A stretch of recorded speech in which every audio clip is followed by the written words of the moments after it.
Bapak, Ibu, dan saudara-saudara yang terkasih di dalam Tuhan, kebenaran saat ini berjudul Tanda Kehidupan. Saudara-saudara, di dalam pernyataan yang mulia Tuhan Yesus kepada setiap jemaat di kitab Wahyu, Tuhan kita Yesus Kristus berkata, "Menanglah kamu seperti aku menang." Ya. Berarti ada perjuangan yang dialami orang percaya supaya mengalami atau memiliki kemenangan. Ya. Memperoleh mahkota kemenangan bukanlah hal yang mudah. Sebab itu orang percaya harus masuk dalam sebuah pertandingan. Saudara-saudara, di dalam 2 Timotius 4 ayat 7-8, Rasul Paulus mengatakan, "Aku telah mengakhiri pertandingan yang baik, aku telah mencapai garis akhir." Rasul Paulus menunjukkan bahwa untuk mendapatkan mahkota itu harus ada perjuangan.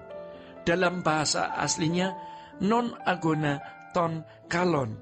Kata agona juga ada di dalam Lukas 13 ayat 24 ketika orang bertanya, "Tuhan, sedikit sajakah orang yang diselamatkan?"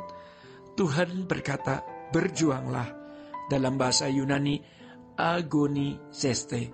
Kata agona, pertandingan, perjuangan, peperangan, juga digunakan di dalam Ibrani 12 ayat yang ke-1. Karena kita mempunyai banyak saksi, bagaikan awan-awan yang mengelilingi kita, marilah kita menanggalkan semua beban dosa, semua beban dan dosa yang begitu merintangi kita, dan berlomba dengan tekun dalam perlombaan yang diwajibkan bagi kita. Saudara-saudara, jadi untuk memperoleh mahkota kebenaran, untuk bisa diakui bahwa kita telah melakukan kebenaran sama dengan melakukan kehendak Bapa, kita harus berjuang.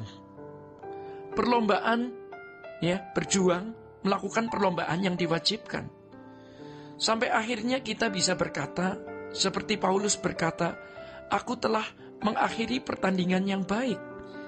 Ada banyak pertandingan dalam hidup ini, tetapi tidak semua pertandingan yang baik, dan tentu tidak wajib, bahkan mestinya tidak boleh dibuat wajib.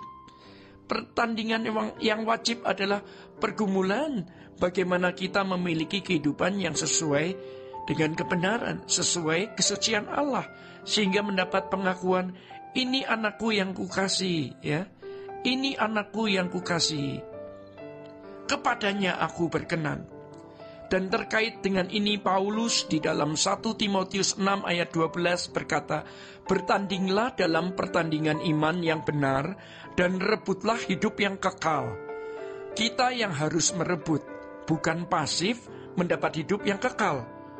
Jangan saudara berpikir percaya Yesus sebagai Tuhan dan Juru Selamat otomatis dapat hidup kekal. Hal ini bisa bertentangan dengan tulisan Paulus, "Bertandinglah supaya dapat merebut hidup yang kekal."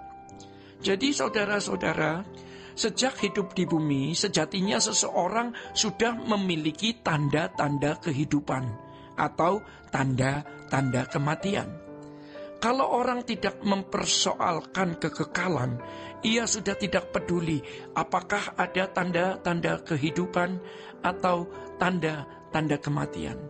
Kita harus peduli, kita harus melihat apakah ada tanda-tanda kehidupan atau tanda-tanda kematian dalam diri kita. Seperti Paulus yang berjuang untuk memiliki kebenaran Tuhan. Ia berjuang dan ia bisa memperoleh mahkota kebenaran. Sejak di bumi telah tersedia bagiku. Itu tanda-tanda kehidupan. Itu tanda-tanda kehidupan Paulus sudah tampak. Itulah yang menjadi kemuliaan di dalam kerajaan surga. Inilah yang dikatakan Tuhan Yesus dalam surat Yakobus sebagai mahkota kehidupan.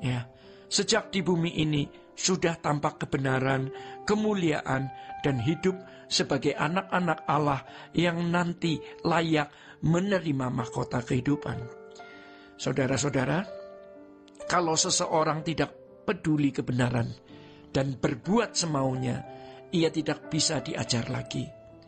Dia tidak layak menerima kemuliaan.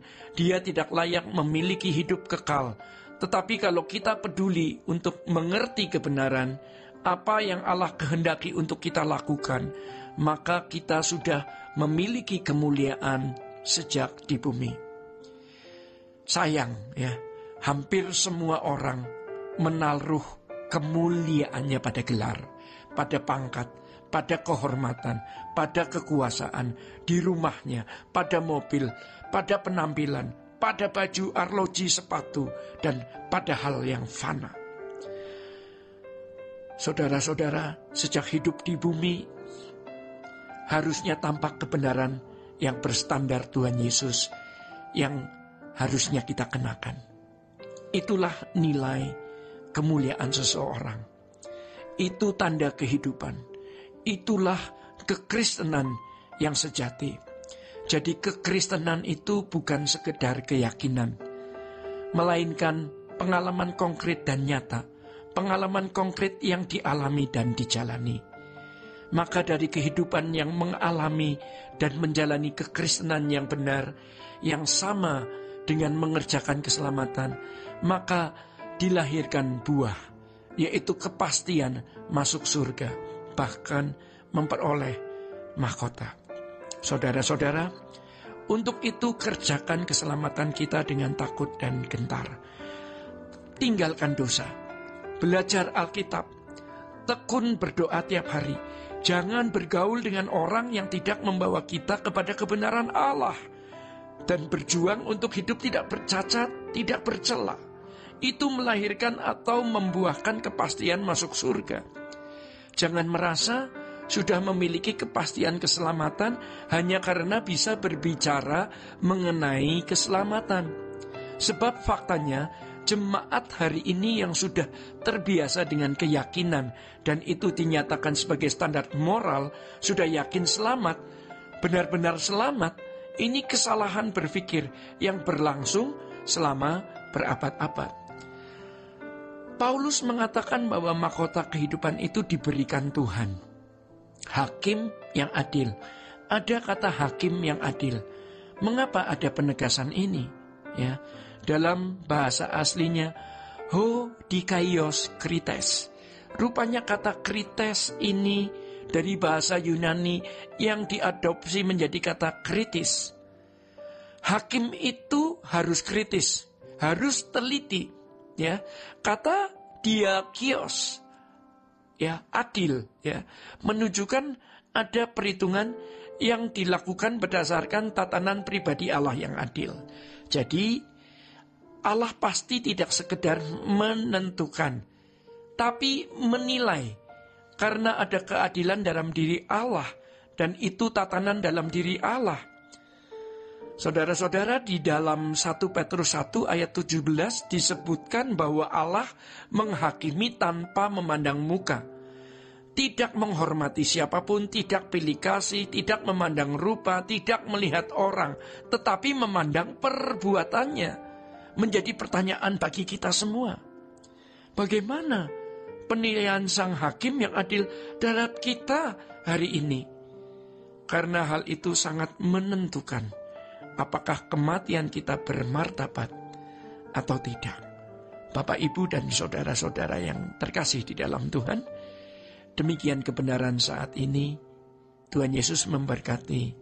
Sola Gracia.